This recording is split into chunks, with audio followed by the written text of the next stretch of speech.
어느 날 개하고 닭하고 말다툼을 했답니다. 개가 닭에게 이렇게 말했습니다.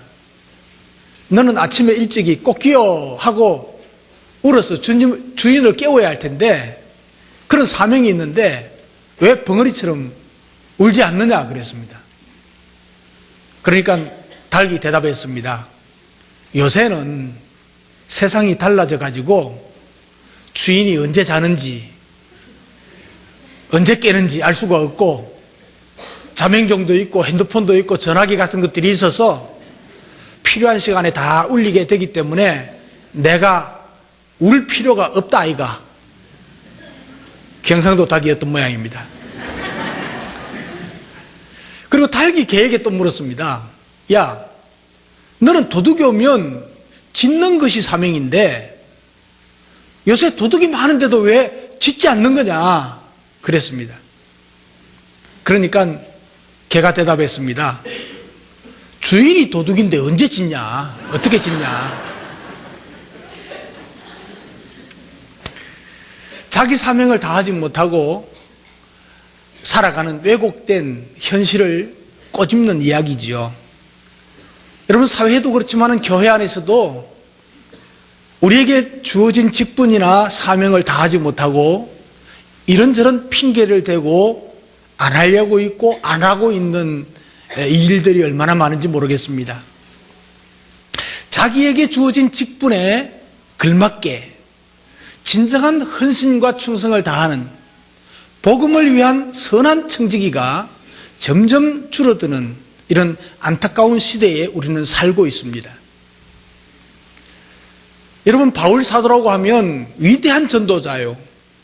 많은 핍박과 매맞음과 죽음의 위협 앞에서도 굴하지 않고 담대하게 복음을 전파하던 사도입니다. 바울은 도저히 두려움을 모르는 사람이었습니다. 그런데 그 바울도 오늘 본문의 말씀을 가만히 보면 그 속에 두려움이 많았던 것을 볼 수가 있습니다. 그가 얼마나 많이 두려워하고 있었으면 밤중에 주님께서 환상을 통해서 나타납니다. 그리고 바울에게 위로를 합니다. 격려를 합니다. 오늘 9절에 보면 두려워하지 말아라. 그리고 침묵하지 말고 말해라. 내가 너와 함께 있다. 어떤 사람도 너를 대적해서 해롭게 할 자가 없을 것이니까 두려워하지 말아라. 이 성중에는 내 백성이 많으니까 담대하게 전하라. 이렇게 하나님께서 위로와 격려의 말씀을 하고 있습니다. 사도 바울이 고린도 교회에 보낸 서신을 보면 고린도에서 복음을 전파할 당시에 자신의 그 연약함을 고백하고 있음을 알 수가 있습니다. 고린도전서 2장 3절에 보면 내가 너희 가운데 거할 때에, 고린도에 거할 때에 약하며 두려워하며 힘이 떨었노라 이렇게 고백합니다. 우리가 평소에 바울을 생각하던 것과 좀 다르지 않습니까? 여러분, 사람은요 강한 것 같지만은 약한 것이 사람입니다. 담대한 것 같지만은 나약하고요, 용감한 것 같은데 겁이 많은 것이 또한 사람입니다. 그래서 우리 모두가 느끼는 거 아닙니까? 강한 것 같지만 약한 것이 사람이요, 담대한 것 같지만 또한 겁이 많은 것이, 용감한 것 같지만 나약한 것이 바로 우리 인간이라는 말이죠. 오늘 간증한 박태숙 집사님 굉장히 강한 것으로 봤어요. 말도 잘해요. 이게 똑똑해요. 그런데 뭡니까? 용각살인가 먹고 올라가더라고. 얼마나 두려웠습니까? 그래서 낯선 곳에 가면 괜히 가슴이 두근거리고 떨립니다. 남 모르는 사람을 만나면 초조해집니다. 여러분 다 그렇잖아요. 새로운 일을 시도하려면 막 불안하기 마련입니다. 여러분, 저는 어떨 것 같습니까? 제가 좀 기질이 강하거든요. 아마 여러분들이 생각할 때 우리 목사님은 두려움 없을까요? 그런 생각이 아마 들 겁니다. 그런데 마찬가지입니다. 그 위대한 사도 바울도 그 두려움을 느꼈는데 제가 뭐라고 두려움 안 느끼겠습니까? 저는요, 여기에 지금 28년, 29년째 지금 올라오고 있는데 올라올 때마다 떨립니다. 기도할 때 그 기도합니다. 하나님 오늘도 담대하게 말씀 좀 전하게 해주십시오. 두려움이 없게 해주십시오. 기도합니다. 근데 제가 막 밀어붙이고 하는 것 같지만 굉장히 두려운 마음으로 목회에 임하고 있습니다.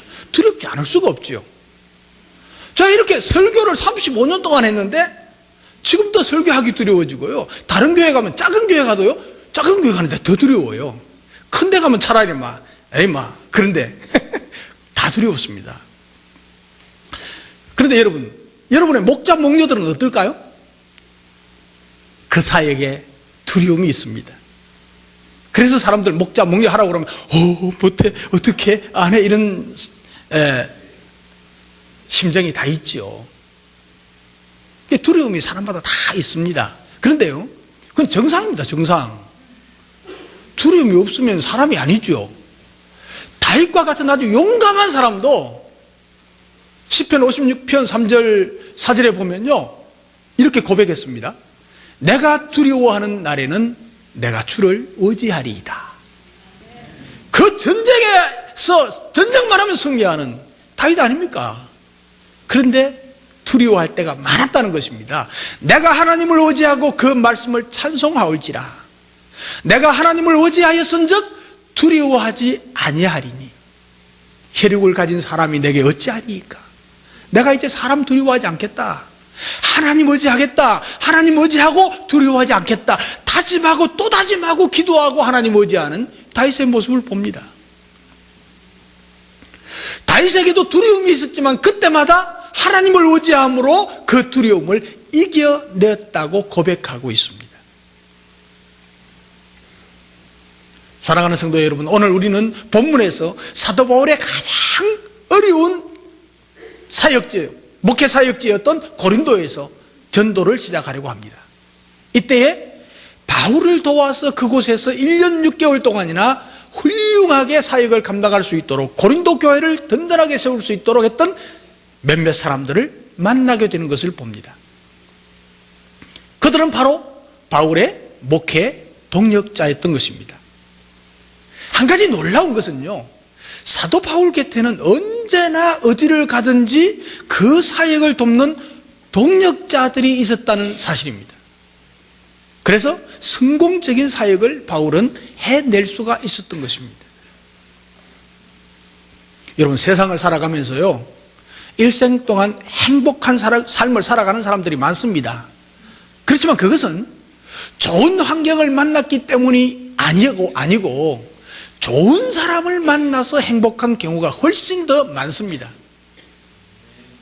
여러분, 육신의 좋은 벗을 만나는 것은요, 인생의 행복 중에 하나가 됩니다. 그러나 믿음의 좋은 벗을 만나는 것은 하늘의 신령한 축복인 줄로 믿으시기 바랍니다.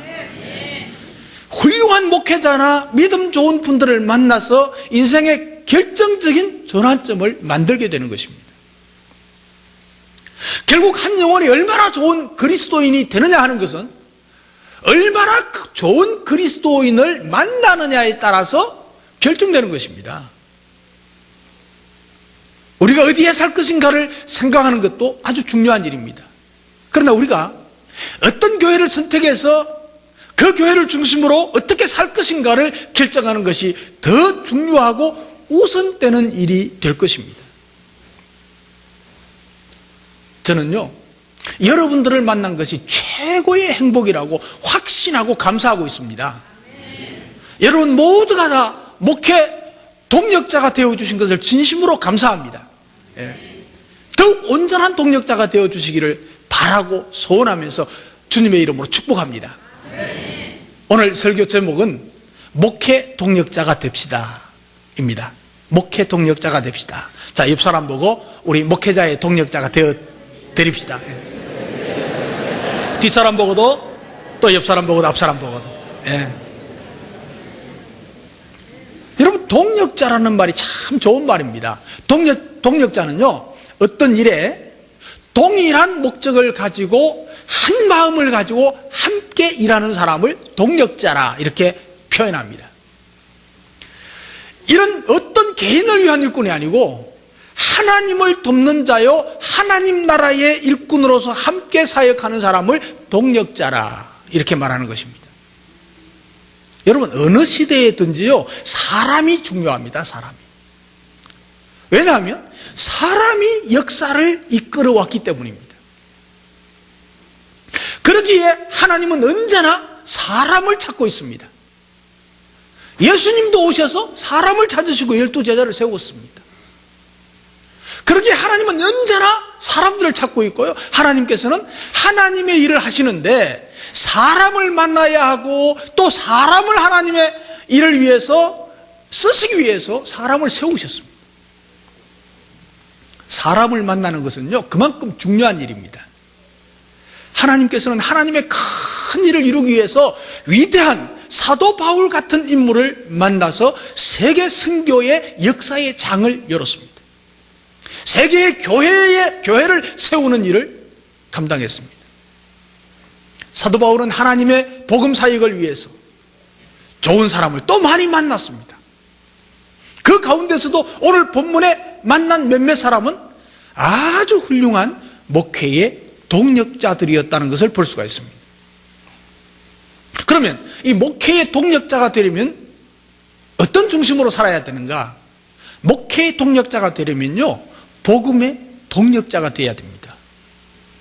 자, 옆 사람 보고 복음의 동력자가 되십시다. 뒷 사람 보고 앞 사람 보고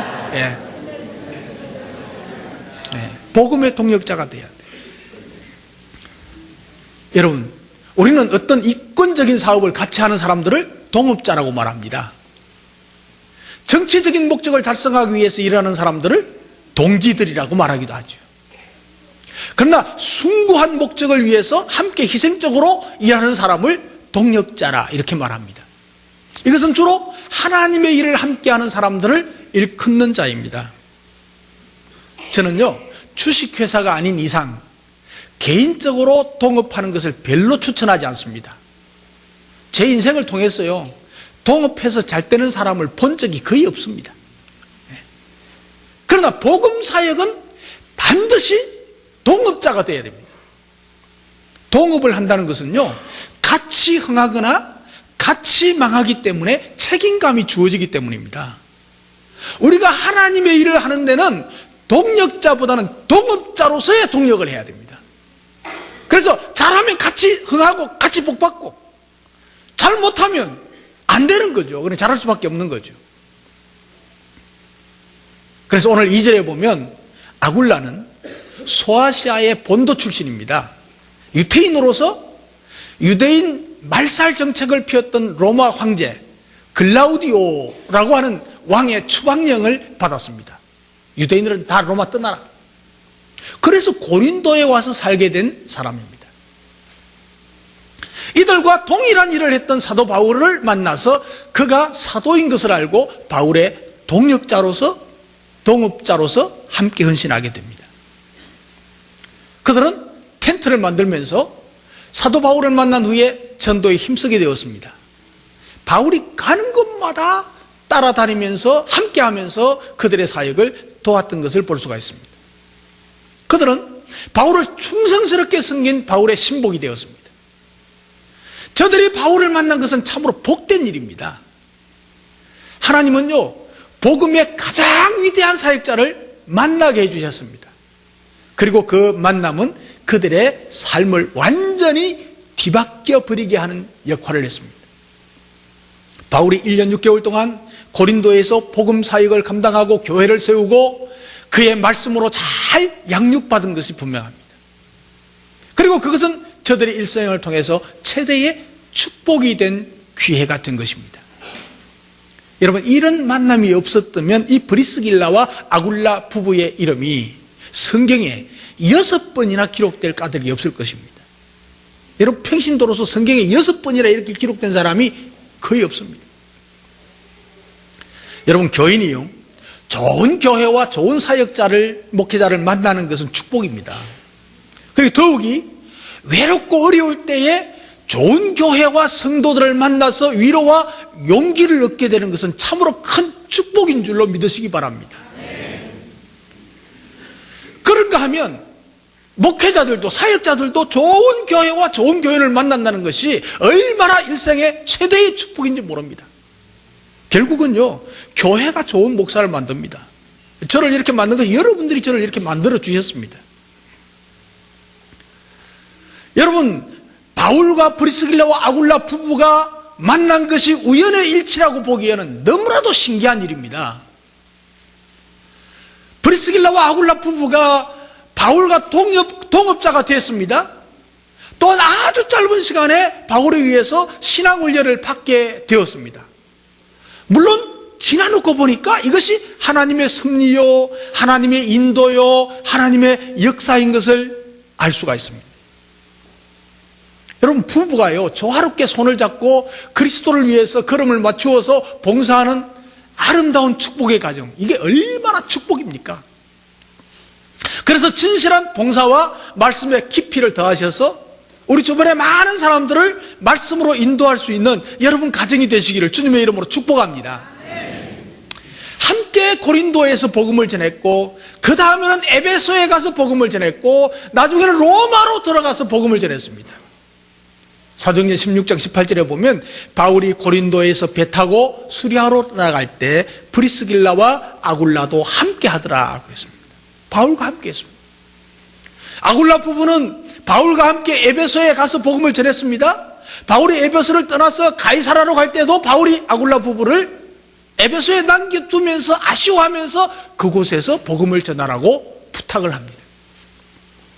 그래서 저들은 그곳에 머물러 있으면서 오늘날로 말하면 신학자인 아볼로에게 은혜의 복음을 전하기까지 했습니다. 아볼로는 신학자지만 하나님의 은혜의 복음, 구원의 도리를 몰랐습니다. 그리고 나중에 로마로 돌아가서 복음을 전했습니다. 다시 말하면 이 브리스길라와 아굴라 부부는 재물과 집을 내놓고 목을 내놓고 그러면서까지 헌신적이고 희생적으로 복음을 전하면서 바울의 동업자로서, 바울의 복음의 동력자로서 함께했던 것을 볼 수가 있습니다. 여러분, 진정한 헌신에는요, 재물과 육신, 몸의 헌신이 따릅니다. 아굴라 부부는요, 저들의 직업은 그들의 삶의 목적이 아니고 직업은 하나님의 복음의 동력자로서 일하는데 방편에 불과했습니다. 바울의 선교 사역을 돕기 위한 방편이 그들의 직업이었습니다. 오늘 우리들과는 너무나 다르죠? 저들은 바울의 사역을 재정적으로 도왔고, 그리고 자기들의 집을 교회 처소로 제공을 했습니다. 그리고 에베소에서 복음을 전할 때 아굴라 부부는 자기 집을 교회로 만들었습니다. 고린도전서 16장 19절에 보면 아시아의 교회들이 너희에게 문안하고, 아시아의 교회들이 이 아굴라 부부에게 문안하고, 아굴라와 브리스가와 그 집에 있는 교회가 주 안에서 너희에게 간절히 문안하고, 그들의 집이 교회로 제공되었습니다. 로마로 돌아가서 복음을 전할 때에도 자기 집을 교회 처소로 제공했습니다. 로마서 16장 3절에 보면 너희는 그리스도 예수 안에서 나의 동력자들인 브리스가와 아굴라에게 문안하라. 바울의 동력자였습니다. 또 저의 집에 있는 교회에도 문안하라. 그 집이 교회로 쓰여졌습니다. 얼마나 영광스러운 기록입니까? 아굴라 부부는 주님을 위해서, 또한 주님의 나라와 복음을 위해서 교회와 목회자를 섬기는 일에 철저했던 것을 볼 수가 있습니다. 그들은 바울이 수리아로 떠날 때에 함께 동행했습니다. 또한 바울이 에베소로 갈 때에도 함께 갔습니다. 그들은 바울과 함께 가기 위해서 지금까지 해오던 모든 것을 정리합니다. 그리고 그와 함께 에베소에서 복음 전하는 일을 하기 위해서 자신에서 같이 떠납니다. 사랑하는 성도 여러분, 여러분들은 신앙생활과 관련해서 이사해 본 적이 있습니까? 신앙생활을 더 잘하기 위해서, 교회 봉사를 더 효과적으로 하기 위해서, 목회자와 교육자를 더 잘 협력하기 위해서 이사할 수 있을 정도로 열심히 여러분들에게 있습니까? 제가 알기로 우리 교회는 많습니다. 여러분이 계십니다. 로마서 16장 4절에 보면 이렇게 기록하고 있습니다. 그들은 내 목숨을 위해서 자기들의 목까지도 내어놓았다니 나뿐 아니라 이방인의 모든 교회도 그들에게 감사하느니라. 브리스길라와 아굴라 부부가 바울의 동역자로서 동업자로서 함께 복음 사역에 수고하고 헌신했을 때 이방인의 모든 교회들이 그들에게 감사하고 있다는 겁니다. 바울과 같은 레벨에서요. 우리는 여기에서 이런 질문을 한번 던져봅니다. 성도들에게 바울과 같은 목회자가 얼마나 있는가? 목회자에게 브리스길라와 아굴라와 같은 평신도가 몇 명이 되는가? 오늘날 교회들에게 희귀한 현상입니다. 그러나 우리 교회는 엄청나게 많습니다. 113개의 목장이 있는데 그 110개 이상의 부부가 브리스길라와 아굴라 같은 역할을 하고 있습니다. 바울 곁에는 그를 위해서 목숨까지도 버릴 수 있는 사람들이 있었습니다. 그들은 하나님 나라를 위해서 그리고 복음을 위해서라면 목숨까지도 내놓을 수 있는 끈끈한 신앙의 공동체를 이루고 있었습니다. 목회자와 성도와의 관계는요 매우 중요합니다. 목자, 목녀와 목원들의 관계는 매우 중요합니다. 서로를 위해서 서로를 섬기며 절대적으로 헌신적인 관계가 이루어져야 합니다. 이토록 아름다운 부부의 신앙은 오늘날 모든 기독교 가정의 모범이 되고도 남습니다. 우리 교회도 이런 아굴라와 브리스길라와 같은 모범된 부부들이 많이 있다는 것은 참 자랑스럽고 영광스럽고 감사한 일이 아닐 수가 없습니다. 여러분 2012년은요 우리 가정교회를 원년으로 삼아서 새롭게 시작하는 마음으로 완성해 가는 것이 목표입니다. 목자 목녀들이요 지극한 정성을 들여서 기도와 관심으로 섬기는 모습을 보면서 얼마나 감사하고 감동스러운지 모릅니다. 저는 그들을 직접 만나면서 소문을 들으면서 감사와 감동이 끊이지 않습니다. 여러분 우리 목자와 목녀들은 목회자와 동업자로서 우리 목원들은 목자와 목녀들의 동업자 동역자들로서 헌신하는 여러분 되시기를 주님의 이름으로 축복합니다. 사람들 중에는요 이 만남을 갖다가 무의미하게 만드는 사람들이 있습니다. 그런가 하면은요 만남을 아주 소중한 기회로 만드는 사람들이 있습니다. 사실요 글라우디오 왕의 유대인 추방령은 얼마 후에 취소되었습니다. 그 후에 이 부부는 다시 로마로 돌아갈 수 있게 되었습니다. 다시 말하면 결국 이 글라우디오의 황제, 왕의 그 유대인 추방령은 하나님께서 브리스길라와 아굴라 부부와 사도 바울의 만남을 위한 정책이었다고 해도 과언이 아닙니다. 기독교 역사에서 보면 하나님께서 하신 거예요. 사랑하는 성도 여러분, 여러분은 왜 이곳에 살게 되었습니까? 한국에 도시들 많은데 왜 울산에 살게 되었습니까? 여러분 이제 동구에도 교회들이 많은데 왜 우리 큰빛교회에 출석하게 되었고 여기서 신앙생활하게 되었습니까? 여러분 나름대로 이런저런 이유가 다 있겠지요? 이곳에 오게 되었고 뭐 우연하게 큰빛교회에 나왔다고 생각하는 분도 있을 것입니다. 그러나 여러분 어떤 이유로 이곳에 오게 되었든지 여러분과 저와의 만남은 하나님이 맺어주셨다는 사실을 믿으시기 바랍니다. 하나님의 섭리가 있습니다. 하나님의 뜻이 있습니다. 하나님이 저와 여러분과 함께 주의 일을 이루고자 하는 하나님의 뜻이 그 속에 있다는 사실을 믿으시기 바랍니다. 사랑하는 성도 여러분, 브리스길라와 아굴라 부부와 같이 하나님의 사람에게 용기를 주고 목숨까지 바쳐서 함께 일할 시대적인 동역자가 누구인가? 누가 되겠는가? 어떤 사람이 아니고 바로 나라는 사실을 기억하고 이 역할을 감당하는 여러분 되시기를 주님의 이름으로 축복합니다. 하나님은 이런 사람을 귀하게 쓰시고 이런 사람을 통해서 하나님의 역사를 세워가시고 이루어가십니다. 생사를 건 복음의 동업자로서 목회 동역자들이 되시기를 주님의 이름으로 축복합니다. 예, 그리고 목회 동역자가 되려면요, 뭘 해야 되는가 하니까 목회사에게 도움을 주는 것입니다. 예, 옆 사람 보고 목회사에게 도움을 주고 사십시다. 뒷사람 보고도, 또 옆 사람 보고도, 앞 사람 보고도. 예, 여러분 다 고백했습니다. 목회사에게 도움을 주는 것이 목회 동역자입니다. 자, 또 그 후에 오늘 본문에 나오는 사람이 있습니다. 실라라는 사람입니다. 이 실라는요, 바울을 그림자처럼 따라다니면서 사도 바울의 사역을 도왔던 사람입니다. 바울 사도가 빌립보 성에서 점쟁이의 여종을 구원했죠. 귀신을 쫓아냈죠. 그 주인의 고소를 인해서 바울이 감옥에 갑니다. 빌립보 감옥에 가죠. 그때 실라도 함께 감옥에 갇힙니다. 하루 종일 두들겨 맞고 밤중에 찬송과 기도합니다. 이렇게 여러분 아시는 대로 바울과 실라는 빌립보 감옥에서 절망하지 않았습니다. 하나님을 찬미하고 하나님을 기도했습니다. 그때 놀라운 일이 일어나죠.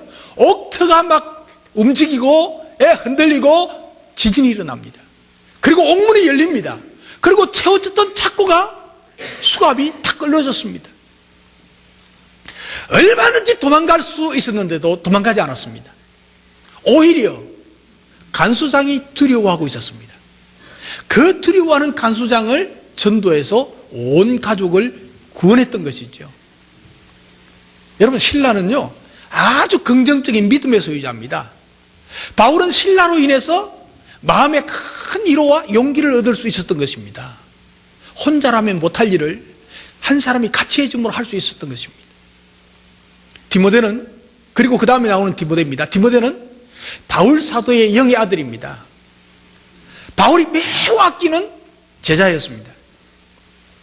이들은 바울 사도와 함께 마게도냐 지방에서 데살로니가에서 복음을 전하다가 그곳에 있는 유대인들이 끈질기게 반대와 막 핍박을 하니까 우선 바울을 아덴 지방으로 급히 피신을 시킵니다. 그래서 이때 바울은 아덴을 거쳐가지고 고린도에까지 왔습니다. 지금 고린도에 왔는데 그곳에 두고 온 실라와 디모데 때문에 매우 걱정을 많이 했습니다. 얼마나 걱정이 됐겠어요. 그런데 이들이 실라와 디모데가 말이죠, 무사히 고린도에 도착을 했습니다. 함께 일하게 되었습니다. 그러니까 바울은 힘과 용기를 막 얻었습니다. 실라와 디모데는요 든든한 동력자였기 때문에 그렇습니다. 어디 바울 사도뿐이겠습니까? 이 땅의 목회자들도요 정말 좋은 동력자를 얻을 수 있다는 것은 큰 축복이 아닐 수가 없는 것입니다. 제가 왜 이렇게 행복한 목사가 되고 그 자랑거리 된 목사가 됐냐 하면 우리 좋은 동력자들, 좋은 장로님들, 좋은 권사님들, 좋은 목자 목녀들 다 있습니다. 별난 사람 한 사람도 없어. 지금 아무리 살펴봐도. 바울은 하나님의 말씀에 붙잡혀서 예수를 그리스도라고 담대하게 증거했습니다. 담대하게 증거했습니다. 이 예수가 바로 우리 유대인들이 학수고대하던 메시아다라고 담대하게 증거했습니다. 왜? 브리스길라와 아굴라 같은 동업자, 실라와 디모데 같은 동역자가 함께 있었기 때문에 그는 더욱더 힘을 얻어서 오늘 본문에도 열심히 증거했다고 그랬습니다. 좋은 동역자 한 사람을 만난다는 것은 사역에 큰 힘을 얻게 되는 것입니다. 여러분, 바울이 믿음이 없어 그런 게 아닙니다. 그는 누구보다도 큰 믿음을 가진 사람입니다. 하나님의 일에 열심을 다한 사람입니다. 그 이들의 동역자들 때문에 담대하게 복음을 전하자 여러분 또 유대인들은 바울을 대적하고 회방하기 시작합니다. 바울은 더 이상 회당에서 복음을 전할 수가 없게 된 것입니다. 이때 또 바울에게 힘이 되어준 사람은 다름 아닌 오늘 본문에 나타나는 디도 유스도와 회당장 그리스보였습니다. 디도 유스도는 어떤 사람인가 하니까 성경에서 이곳에 딱 한 번 나옵니다. 그런데 그는 회당 옆에 살고 있었습니다. 회당에서 복음을 전하던 바울이 위기에 처해 있을 때 가장 먼저 바울을 피신시킬 수 있었습니다. 옆집이니까 숨겨주고 도와주는 거죠. 8절에 보면 그리스모라는 사람은 회당장이었습니다. 그런 회당에서 전하는 바울의 복음을 듣고 예수를 영접해서 세례를 받았습니다. 훗날 이 바울은요, 고린도전서를 쓰면서 이렇게 말합니다. 그리스도와 가이오 외에는 아무에게도 세례를 주지 아니하였다. 이렇게 기록되어 있습니다. 바울은 두 사람에게만 세례 줬다. 회당장이 예수를 믿게 되었으니까 아무리 반대하는 사람이 있어도 회당에서 복음을 전하는 데는 어려움이 없었습니다. 이 도움이 된 것이죠.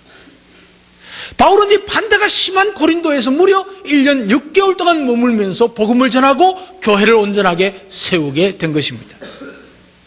이 일이 가능했던 것은요, 회당장 그리스도라고 하는 사람, 바로 회당 옆에 살았던 디도 유스도라고 하는 사람의 도움이 있었기 때문에 가능했습니다. 이 사람들은요, 그들에게 주어진 환경과 그 지위를 최대한 활용해서 바울에게 목회를 도우고 용기를 준 사람들이었습니다. 사랑하는 성도 여러분, 하나님께서는 여러분들에게 각자에게 복음을 위해서 헌신할 수 있는 환경을 주셨다고 저는 믿습니다. 여러분이 직접 나가서 복음을 전할 수 없을지 몰라도 전도자들에게, 목회자들에게, 복음 사역자들에게 힘과 용기를 줄 수 있는 일은 얼마든지 있습니다. 여러분들에게 주어진 지위를 통해서, 여러분들에게 주어진 그 직업을 통해서, 여러분들에게 주어진 은사나 환경을 통해서 목회 사역을 도울 수가 있고 복음 사역을 도울 수가 얼마든지 있다는 것을 믿으시기 바랍니다. 여러분, 복음 사역은요, 영적인 전쟁입니다. 영적인 전쟁. 지금 우리가 교회가 평안하고 이런 것 같아도요, 우리가 제대로 무장하고 제대로 주님의 일을 순종하고자 하니까 성령님이 우리와 함께 하시고 지켜주시는 것이지, 그래서 교회가 안정된 것이지, 그렇지 않으면요, 혼란이 거듭되는 교회들 보십시오. 이게 눈에 보이지 않는 사탄과의 끊임없는 싸움입니다. 목회자 혼자서는 이 싸움을 감당할 수가 없습니다. 어떻게 감당하겠습니까? 무슨 능력으로요? 그러니까 목회 사역자들에게 용기를 주고 도움을 줄 수 있는 사람들이 있을 때 이것을 힘있게 추진할 수가 있습니다. 그래서 목회 사역자들에게 용기를 주고 도움을 줄 수 있는 여러분 되시기를 주님의 이름으로 축복합니다. 여러분들의 목회 사역자인 목자와 목녀에게 도움을 주고, 여러분 교회를 맡아서 목회 사역을 하는 저에게 도움을 주셔야 됩니다. 그래야 말씀을 담대하게 전할 수 있도록 도와주는 사람이 돼야 돼요. 만약에요, 우리 교회가 막 어렵고 힘들고 막 힘든 일이 있으면 제가 이 설교를 담대하게 이렇게 할 수 있겠습니까? 설교하면서도 엉뚱 생각 막 들고요, 잔소리하고요, 또 못된 소리하고 그렇습니다. 어쩔 수가 없습니다. 사람이니까.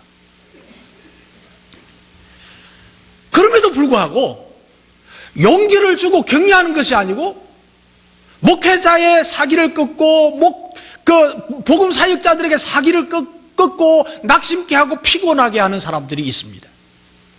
우리 교회는 없습니다. 걱정하지 마십시오. 다른 교회들 가보면 많아요. 또 어떤 사람은 자기에게 도움이 되지 않는다고 뒤에서 막 비난하고 불평하고 험담을 늘어놓는 사람들이 있습니다. 이것도 우리 교회는 없어요. 다행히. 근데 다른 교회 가보면 많습니다. 그렇게 절대로 되지 말라고 하는 얘기입니다. 이것은 뭐냐 하면은 결국은 성령님을 대적하고 복음 사역을 회방하는 일이 되기 때문에 그렇습니다. 사랑하는 성도 여러분, 여러분은 어떤 사람이 되기를 원하십니까? 브리스가와 아굴라 부부처럼 목회자에게, 복음 사역자들에게 용기를 주고 도움을 주는 여러분 되시기를 주님의 이름으로 축복합니다. 실라와 디모데처럼 목회자가 하나님의 말씀에 붙잡혀 복음을 전할 수 있도록 힘을 다하는 여러분 되시기를 주님의 이름으로 축복합니다. 디도, 유스도, 회당장 그리스도처럼 자신의 직업이나 자신의 환경 그 모든 가진 은사를 통해서 목회사에게 도움을 주는, 복음사에게 도움을 주는 진정한 목회 동력자들이 되시기를 주님의 이름으로 축복합니다. 기도하겠습니다.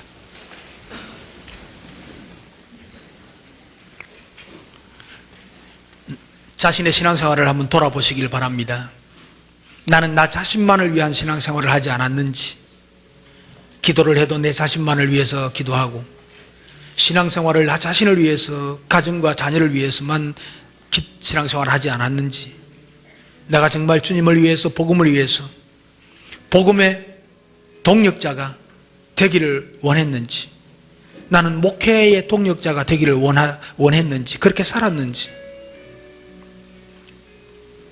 이제는 메시지를 받았으니까 하나님, 내 목회의 동력자가 되겠습니다. 복음의 동력자가 되겠습니다.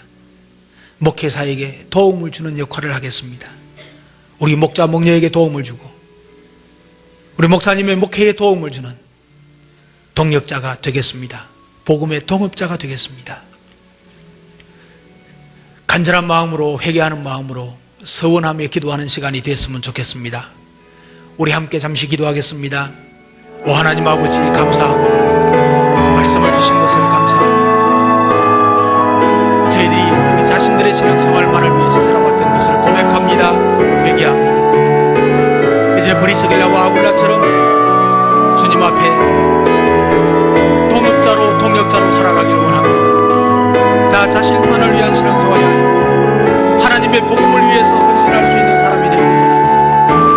목회사에게 도움을 주는 조력자가 되기를 원하오니 주여 함께하여 주시옵소서. 신령한 은혜 원사로 함께하여 주시고, 이 안에 하나님의 복음을 위해서 헌신하고 하나님 앞에 쓰임받는 믿음의 사람이 되게 하여 주옵소서. 하나님 아버지, 감사합니다. 이 시간 말씀을 주시고 깨닫게 하시고 서원하고 다짐할 수 있는 시간 주심을 감사합니다. 나만을 위한 신앙생활을 했다.